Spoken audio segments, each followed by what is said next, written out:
శ్రీమన్నారాయణ, జై శ్రీరామ్. ఈరోజు అష్టలక్ష్మి దేవాలయానికి వచ్చాం, అమ్మవారి దేవాలయానికి.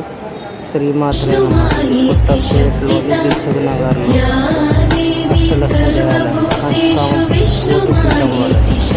శ్రీమాత్రే ఎంతకాలం పెద్దగా ఉంది. శ్రీమాత్రే सर्वभूतेषु